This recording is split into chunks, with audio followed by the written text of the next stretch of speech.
Bonjour et bienvenue dans le 8e épisode de l'état des lieux. Aujourd'hui, on reçoit Renaud Leroy, le fondateur de Homeland. Renaud, un nom de chanteur. Exactement. C'est pas l'homme qui prend la mer, c'est la mer qui prend l'homme. Qui prend l'homme. Toi, t'as pris le syndic. Moi, j'ai pris le syndic. Merci de m'inviter, Thierry. Alors, raconte-nous un peu, Homeland, c'est quoi? Alors, Homeland, c'est un syndic de nouvelle génération. C'est le premier néo-syndic. On a créé Homeland avec Frédéric, mon associé, en 2016. Donc, à l'époque, il y avait zéro innovation sur le syndic de copropriété. On est un peu les premiers à s'être dit il y a une opportunité à ce moment-là d'innover sur un secteur vraiment poussiéreux. Tu connais bien l'immobilier, donc tu sais un petit peu à quels acteurs on a affaire. C'est des gens qui travaillent même encore aujourd'hui beaucoup avec du papier, du stylo. Oui. Et en 2016, il y a eu une évolution réglementaire que tu connais aussi assez bien, c'est la loi Allure, qui venait notamment imposer aux syndics de se digitaliser.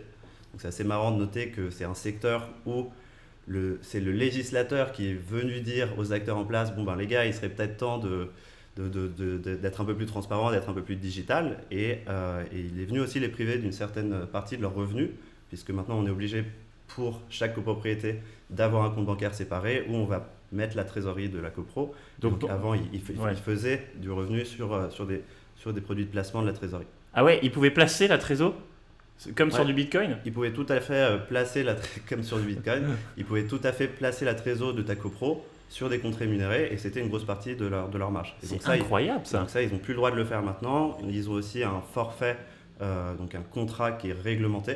Donc toutes les prestations sont encadrées dans un contrat que le législateur rédige pour nous. Ouais. Et donc en fait, il y a eu plein de choses qui sont venues contraindre la façon que les syndics traditionnels avaient travaillé. Et nous, on a vu ça comme une opportunité pour créer un acteur beaucoup plus digital, beaucoup plus réactif et beaucoup plus transparent que les offres qui existaient sur le marché. Attends, mais je t'arrête. Donc les syndics, ils plaçaient leur argent sur les marchés financiers, grosso modo. Bon, des comptes à terme. Des comptes, voilà, ils plaçaient sur des comptes, mais surtout, on n'avait pas trop de visibilité sur ce qu'ils faisaient de notre trésorerie. Et parce qu'il y a quand même un gros cliché sur les syndics, comme quoi c'est un milieu assez corrompu, qu'il y a des détournements de fonds, qu'il y a une marge sur les prestataires qui font intervenir, etc. Est-ce que ce cliché, il est vrai ? Est-ce qu'il est de moins en moins vrai ou est-ce qu'il est toujours présent dans ce que tu vois au quotidien ? Alors nous, on gère aujourd'hui 350 copropriétés, donc c'est que des copropriétés qu'on est allé récupérer à d'autres syndics, forcément. Il y a quelques mises en copropriété, mais l'essentiel, c'est des copros qu'on a gagnés dans la clientèle d'autres syndics. Et on a noté sur ces 350, en effet, une dizaine de cas où les gars se sont fait un peu plaisir. Ils se sont facturés des honoraires indécents à la sortie du mandat, où on a trouvé 30 000 euros de versement sur un compte un peu opaque. Et donc nous, en fait, comme on réintègre la comptabilité de la copropriété qu'on récupère, à ce moment-là, on va parfois noter des anomalies et parfois on doit aller réclamer 30 000 euros que le gars avait mis un peu de côté sur son compte. D'accord. Donc c'est déjà arrivé, on l'a déjà vu, mais c'est quand même assez marginal. Je pense que c'est de moins en moins vrai, puisque justement la réglementation a évolué, donc il y a beaucoup plus de transparence maintenant. Okay.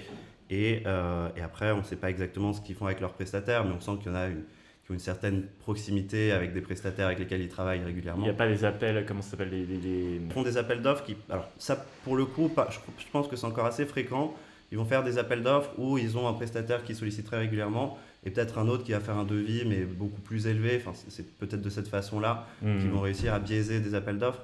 Mais souvent, on s'aperçoit que les appels d'offres ne sont pas faits de façon vraiment dans l'intérêt de la copropriété parce que tout simplement, les syndics sont débordés, ils n'ont pas le temps de faire ça de façon efficace et équilibrée. Tu peux juste, petite parenthèse, nous faire la différence entre ce que c'est une copro, un syndic, un conseil syndical?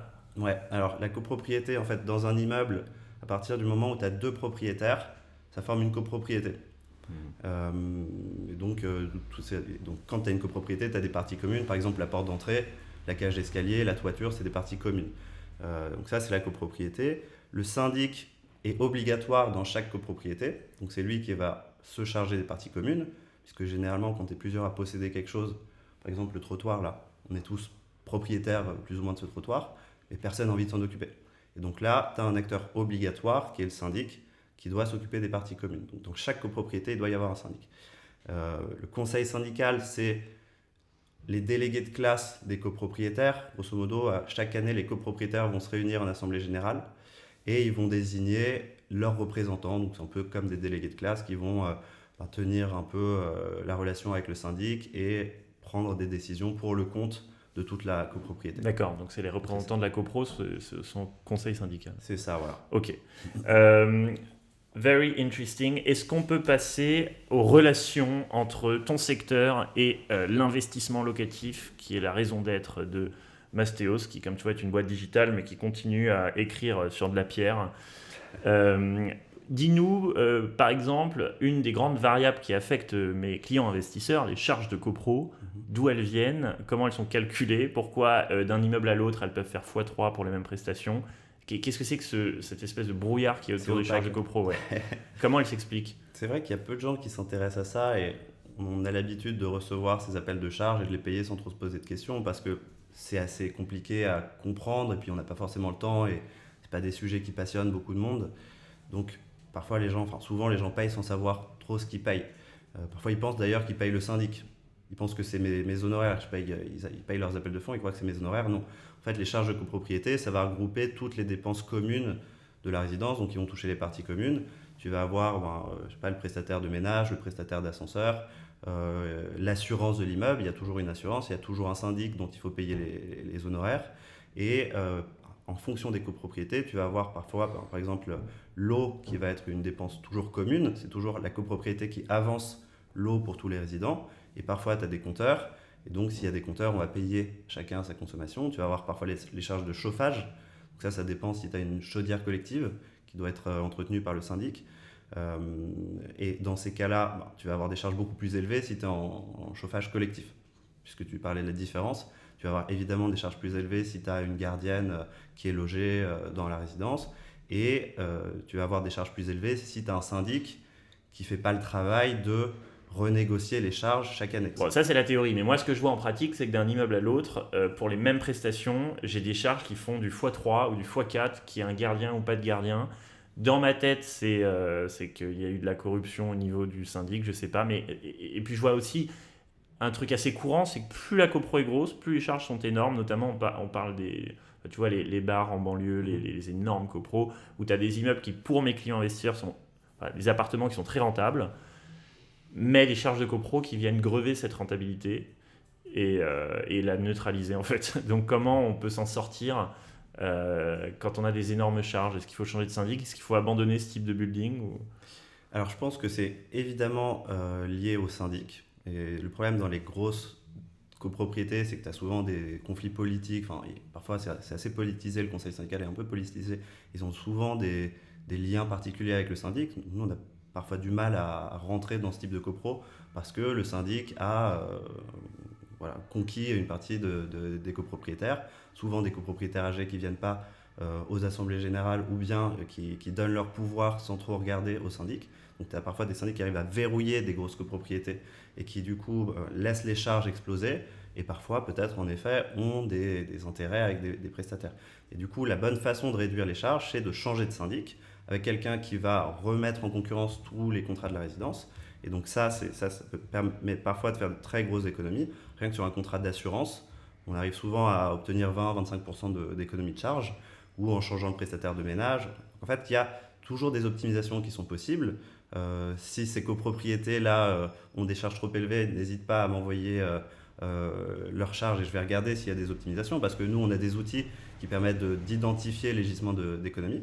Et donc, il y a beaucoup de façons de réduire les charges. Et les charges de copropriété, en effet, en France, augmentent tous les ans de 5-6%. Ça ne devrait pas être le cas.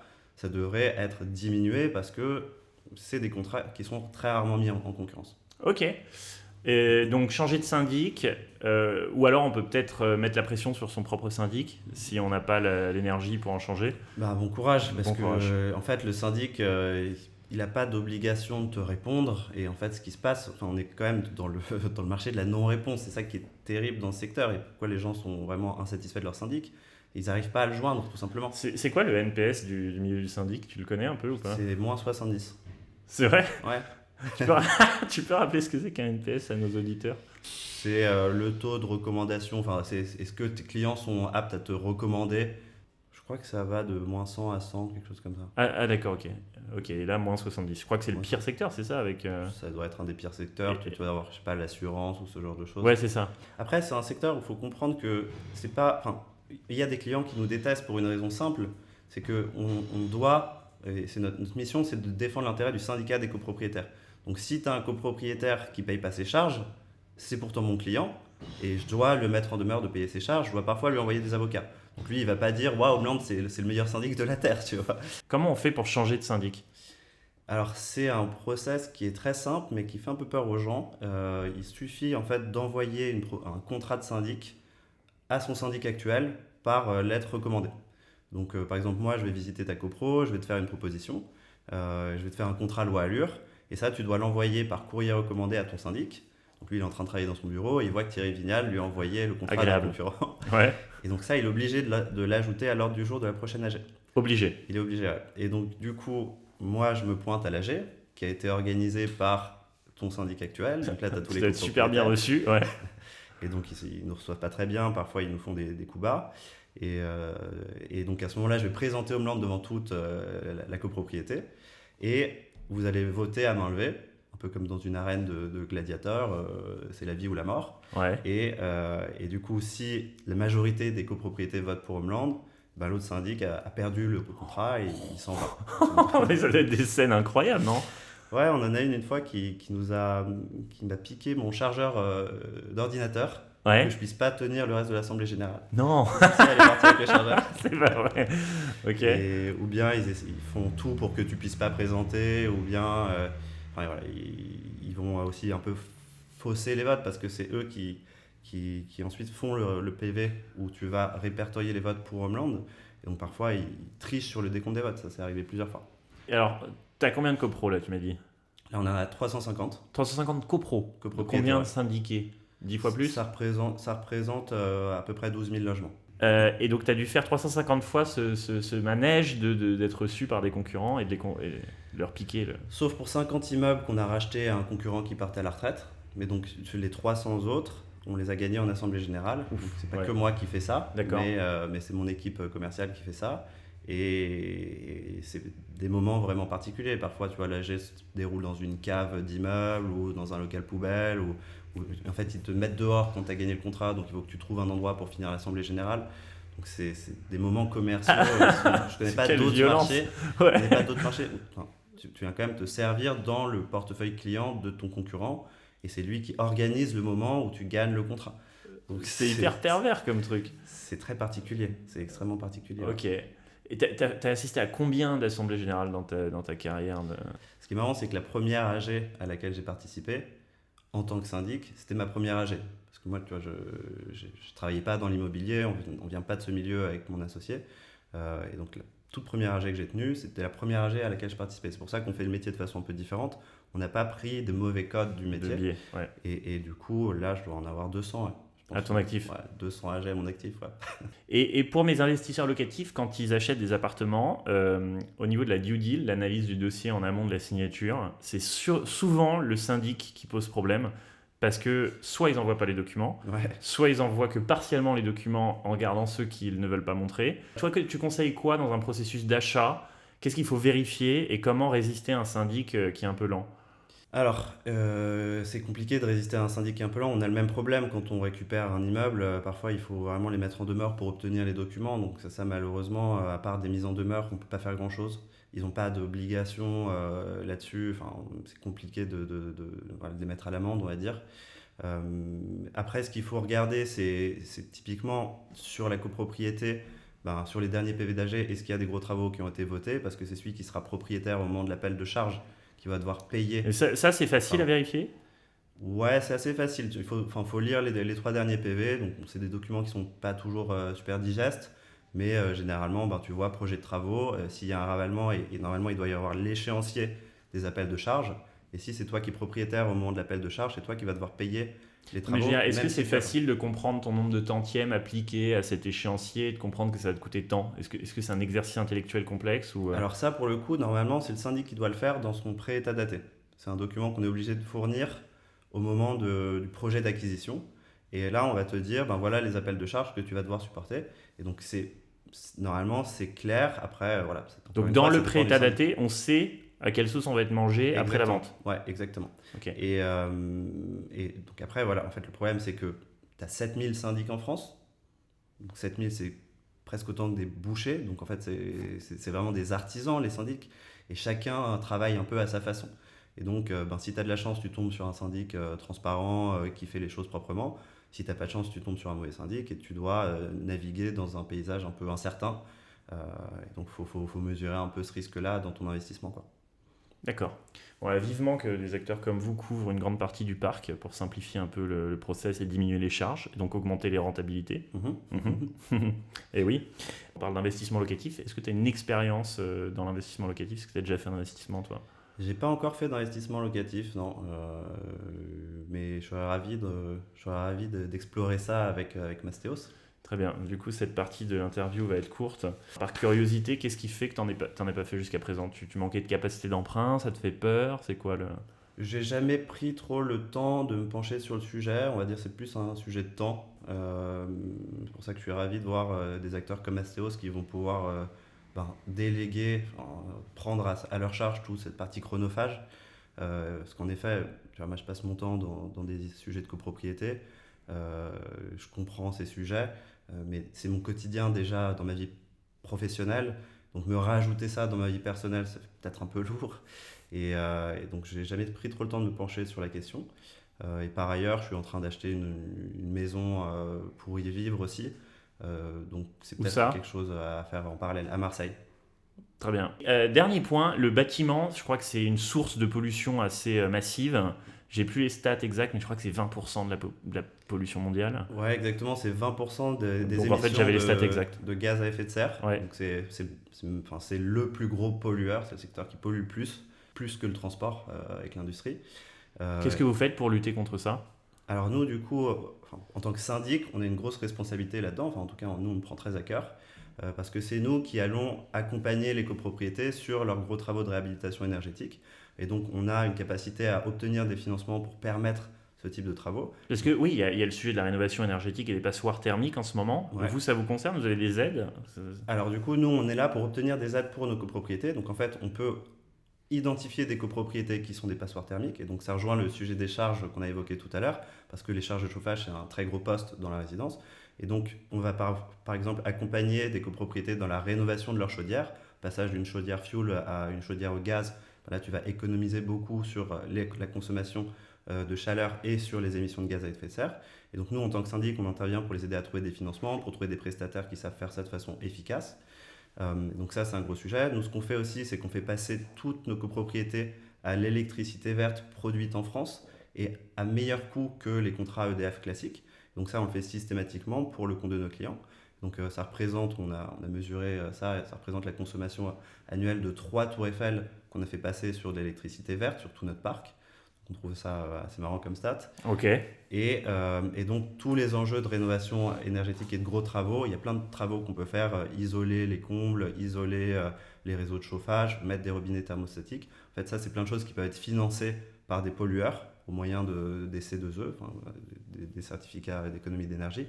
Et donc ça, on va les aider grâce à notre pôle technique à mettre en route tous ces travaux qui vont optimiser la consommation du bâtiment et donc réduire les charges de la copropriété. Tu arrives à... Donc là, tu fais d'une pierre deux coups. Tu réduis les charges et tu augmentes la note énergétique. Tu arrives à le chiffrer, ça, cette réduction de charge moyenne que tu opères sur ton parc une fois que tu passes syndic? Oui, au bout d'un an, on est autour de 20% d'économie. Donc en fait, ça ne s'enclenche pas tout de suite parce qu'on fait des économies immédiatement sur les honoraires du syndic, puisque le contrat de syndic il prend fin au moment où le note débute, donc le lendemain de l'AG.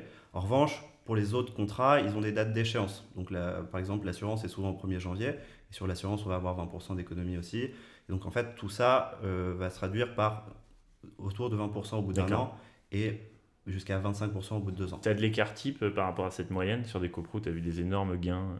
Oui, alors en fait, ça dépend aussi beaucoup de la taille de la copro. Tu as des petites copros où il n'y a pas beaucoup d'équipement, on ne peut pas faire beaucoup d'optimisation. Sur des très grosses copros, tu en parlais tout à l'heure, où le syndic il a augmenté ses honoraires tous les ans et il a laissé tous les contrats augmenter tous les ans. Là, on peut faire des grosses économies. Ouais. Ok. Et plus la copro est grosse, plus c'est difficile de changer de syndic, j'imagine. Et ben en fait, c'est un peu contre-intuitif parce que c'est ce que je pensais aussi. Alors, je regardais les stats récemment et les plus grosses copropriétés changent de syndic plus régulièrement que les petites. Je pense parce que souvent les grosses copropriétés ont un conseil syndical qui va être mieux structuré, plus investi. Et du coup, ils vont être plus moteurs dans le projet de changement de syndic. Là où, dans une petite copropriété où les gens se désintéressent un petit peu du sujet, personne ne va prendre les devants pour faire un appel d'offres de syndic. Et donc, en fait, c'est peut-être plus dur, mais de façon contre-intuitive, elle change plus D'accord. régulièrement. Et moi, j'ai des clients qui souvent se positionnent sur des appartes et on découvre que la copro est en impayé ou il y a des impayés de copro. Est-ce que tu conseilles de poursuivre l'achat ou de t'arrêter net et de passer à un autre projet? Il faut bien creuser ce sujet parce que ça peut être vraiment problématique si tu te retrouves dans une copropriété qui est en faillite, qui ne peut plus payer ses prestataires, donc tu vas avoir des équipements qui tombent en panne, enfin qui sont plus entretenus, et au pire des cas, tu vas te retrouver chez un administrateur judiciaire. Je connais un petit peu le sujet puisque c'était mon premier métier, c'est là que j'ai découvert le monde de la copro, et en fait là, l'administrateur judiciaire, il a beaucoup de pouvoir pour faire vendre des appartements aux judiciaires, etc. Mais toi si tu as payé tes charges qui t'étaient destinées, est-ce que tu vas être affecté par... Oui, parce qu'en fait, tu es propriétaire d'une partie des parties communes, et donc elles ne seront pas entretenues. Mais Et est-ce elles qu'on seront va en te faillite, demander quoi. plus d'argent que ce que tu étais censé Ouais. payer? Tu Tu vas, vas devoir payer pour les autres. tu vas devoir payer, en fait, tu vas devoir payer par exemple les honoraires de l'administrateur judiciaire qui sont super élevés. Donc, faut vraiment faire attention à ça. Et pour le coup, le législateur, avec la loi Allure aussi, là, maintenant on est obligé d'immatriculer les copropriétés. Donc normalement, tu dois avoir la fiche synthétique de la copropriété et tu dois voir les niveaux d'impayés. Donc ça te permet de lire de façon beaucoup plus transparente si la copropriété est en difficulté ou pas. Et comment tu peux mesurer si c'est un impayé qui est deal breaker ou si c'est un impayé... Généralement, si tu as au-delà de 25-30% du budget en impayé, ça devient problématique. Ok. Parce que le syndic, normalement, est obligé de faire appel à un administrateur D'accord. provisoire dans ces cas-là. Ok. Et dernier point, mes clients adorent, pour certains, faire des divisions d'immeubles qu'ils achètent en monopropriété Mhm. pour faire de la vente à la découpe, Mhm. qui est un des sujets de marchand de biens les plus rentables. Et à ce moment-là, il y a une mise en copro et il y a éventuellement l'obligation de nommer un syndic, j'imagine. Est-ce que tu connais un peu ce sujet? Parce que c'est un sujet qui effraie pas mal d'investisseurs, alors qu'ils savent qu'il y a matière à faire des beaux projets sur ce genre d'opération. Alors oui, je connais, on en a fait plusieurs. On travaille avec des marchands de biens qui nous confient ce type de prestations. En fait, c'est obligatoire. Donc pour le coup, je comprends que ça puisse faire peur, mais il faut le faire, parce que sinon c'est plus compliqué de vendre aussi les appartements. Et pour le coup, c'est pas si compliqué que ça. Tu te fais accompagner d'un notaire et d'un géomètre qui vont préparer le règlement de copropriété. Donc il y a des professionnels qui font ça très bien. Bon, faut mettre un petit billet évidemment, mais on peut leur confier ça en sérénité. Et ensuite, le syndic va s'occuper de gérer les parties communes et surtout va faire tout ce qui est état daté, le fameux document dont on parlait tout à l'heure, pour que l'acheteur sache quelle charge il va devoir supporter s'il achète ce bien. Donc en soi, c'est pas compliqué. Tu fais appel à un notaire, un géomètre. Je pense que tu en connais plein dans ton réseau qui savent très bien faire ça. Et toi, tu peux prendre le syndic? Ou bien sûr. tu as un seuil de lot minimum? On a un seuil de... Nous, on travaille beaucoup sur des très grosses copropriétés de par notre organisation, par pôle de compétences. Mais on sait gérer tout type de copropriété, y compris les petites copropriétés. C'est pas là-dessus qu'on se concentre le plus parce qu'il y a beaucoup d'acteurs qui savent très bien faire ça aussi. Nous, on préfère les grosses copropriétés où il y a des gros enjeux de réhabilitation énergétique, où il y a des équipements très complexes. C'est là-dedans qu'on s'est spécialisé. Mais on sait faire des petites copros et il y a beaucoup de marchands de biens qui nous confient des dossiers régulièrement pour la mise en copropriété. Ouais. Très bien. Comment on fait pour faire passer un projet perso auprès d'un syndic? Je veux racheter les parties communes qui sont entre les deux appartements que j'ai achetés, ou je veux faire un rooftop, ou je veux, je sais pas, il y a plein de sujets. Je veux mettre une clim. Comment je fais pour amadouer une copro? Est-ce que je m'adresse à la copro ou au syndic? Et est-ce que tu as des petits tips à part arroser la copro? Peut-être repeindre les parties communes, je sais pas, dis-moi. Alors, ouais, il y a plein de façons de faire. Moi, ce que j'observe souvent, c'est il va y avoir des gens qui s'investissent beaucoup dans la copro et donc qui, en effet, comme tu dis, amadouent la copro. Enfin, ils donnent de leur temps pour, par exemple, recevoir des prestataires. Voilà, donc ils sont un peu présents dans la copro. Et quand ils vont avoir leur projet perso de racheter les WC communs, ça va mieux casser passer. un mur porteur. Ou casser un mur porteur, ça va beaucoup mieux passer parce que c'est des gens qui sont identifiés comme des gens qui s'investissent dans la copro. Donc ça, c'est une première chose. Après, évidemment, il y a un aspect financier. Après, ça dépend beaucoup de la mentalité des autres copropriétaires. Il y a des gens qui vont dire non par nature. Pour répondre à ta question, en fait, c'est l'Assemblée générale qui doit donner son accord. Et donc, le syndic est là pour aider à formaliser le projet. Tu ne peux pas juste pointer à l'AG et dire « Coucou, j'ai envie de racheter les parties communes ». Il faut qu'il y ait un dossier qui soit bien structuré, qui soit joint à la convocation. Et donc le syndic est là pour t'aider à mettre en place ce dossier. Mais ensuite, c'est de la négo. Et c'est quoi les arguments qu'on peut avoir lors de cette négo? C'est souvent, financer une partie des frais communs, c'est ça ou... C'est ça. Typiquement, en plus, si tu rachètes des mètres carrés, tu vas payer plus de charges parce que tu vas avoir des tantièmes en plus. Donc ça va diminuer les charges pour les autres. Donc ça, c'est un argument. Tu vas payer l'acquisition des mètres carrés qui vont permettre de financer des travaux. Donc c'est bien d'apporter ce projet quand tu sais que tu vas avoir par ailleurs des gros travaux de rénovation dans la copro. Si il faut refaire les parties communes par exemple, il faudra sortir 10 000 euros et toi tu dis je rachète 2 mètres carrés pour 10 000 euros, comme ça finance les travaux et vous n'avez pas besoin de sortir cet argent-là pour financer la réfection de la cage d'escalier. Et comment est déterminé le prix du mètre carré en copro? Par exemple, si tu as une adresse, c'est 10 000 du mètre. Généralement, c'est un tiers. Un tiers du prix meilleurs agents à cette adresse, quoi. Ouais, généralement, c'est un tiers. C'est compliqué d'obtenir moins. Après, c'est toujours de la négo. C'est interdit maintenant de proposer 1 euro du mètre carré. Et si tu es à un tiers, ça passe. Et après, ça dépend de qui tu as en face de toi. Tu as des gens qui vont négocier plus. Là, sur l'île Saint-Louis, on a une copro. Où ça? 55 rue Saint-Louis en Lille. Okay. Il y a un copropriétaire qui a racheté 14 mètres carrés de couloir pour 100 000 euros. Ça fait combien? Je suis nul en maths. Du mètre carré? Oui. 7, 6, 7. Je suis un peu nul. 7 000 euros du mètre carré. Ouais. Belle anecdote. En parlant d'anecdote, moi j'ai vraiment identifié sur Terre 2 espaces de violence intense. La route, où les gens sont enragés, et les AG de copro. Et j'ai rarement vu autant de violence, j'en ai fait très peu, mais j'ai reçu beaucoup d'anecdotes. Est-ce que tu confirmes que c'est un milieu un peu brutal et que ça peut vraiment partir? Est-ce que tu as des anecdotes? J'ai une anecdote où c'est en effet parti en baston général. Non, non, c'est pas obligé de te forcer à en inventer. Hein. Non, mais je te jure, c'est dans une copro de 88 lots à Pantin. Et il y a un copropriétaire qui a une société de ménage.